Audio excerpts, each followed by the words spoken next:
Single dad was hired by a CEO, but what? He heard her daughter whisper to the bunny broke him down. Marcus hadn't slept properly in weeks. If you believe in kindness, second chances, and the power of small moments to change lives, please like, comment, share, and subscribe to Kindness True Stories. Also, tell us in the comments where in the world are you watching from. Between his day job at the warehouse and picking up odd gigs at night, there was barely time to breathe, let alone rest. But when you're raising a 6-year-old daughter alone, you don't get the luxury of complaining. Sarah needed new shoes.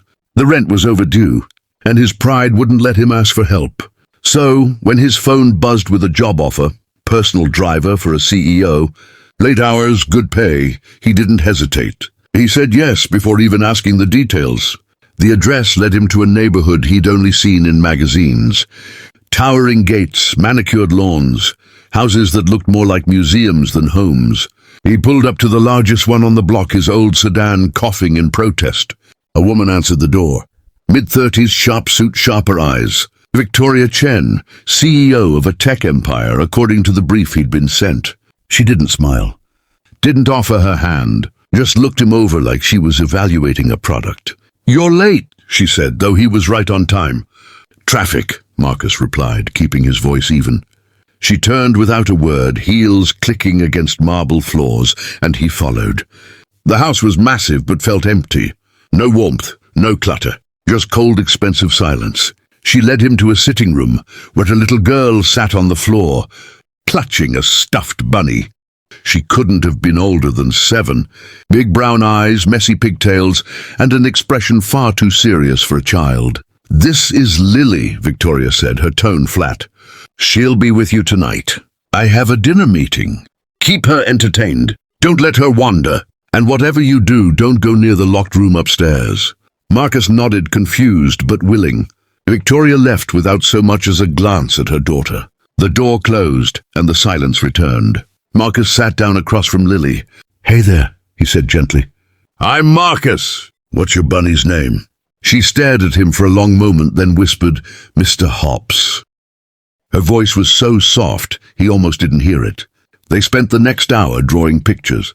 Lily didn't talk much, but she seemed to relax. At one point, she hugged Mr. Hops close and whispered something Marcus wasn't meant to hear. Daddy would have liked him. His chest tightened. He didn't ask, didn't pry, but the sadness in her voice stayed with him. Later, while Lily colored, Marcus wandered the hallway. His eyes landed on a door at the end of the corridor, locked. A small sign read, "Private." He shouldn't have been curious, but something pulled him closer. He noticed the door wasn't fully latched, just slightly ajar. He hesitated, then pushed it open. The room was frozen in time. A man's jacket hung on a chair, books stacked neatly on a desk. Photos on the wall, Victoria, younger, smiling, her arm around a man who looked at her like she was his whole world. And in every photo, that same man held a little girl, Lily. Marcus's throat closed. He understood now. The coldness, the locked room, the silence. Victoria wasn't heartless. She was broken. He found Lily standing in the doorway behind him, Mr. Hops clutched tight. She looked at the room, then at Marcus. "Mommy doesn't come in here," she whispered. "She says it hurts too much." Marcus knelt beside her. "Sometimes," he said softly, "grown-ups forget that it's okay to hurt. They think if they lock the sadness away, it'll disappear. But it doesn't. It just gets lonely." Lily tilted her head. "Do you get lonely?" He thought of Sarah, of the nights he cried after she fell asleep. "Yeah," he admitted, "but talking about it helps. So does letting people in." When Victoria came home, she found them asleep on the couch. Lily curled against Marcus, Mr. Hops between them. For the first time in years, her daughter looked peaceful. Something cracked inside her. Over the months that followed, Marcus became more than a driver. He became a friend.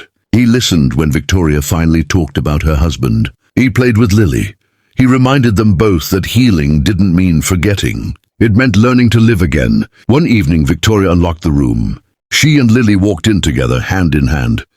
They cried. They remembered. And slowly they began to heal. Marcus didn't fix them.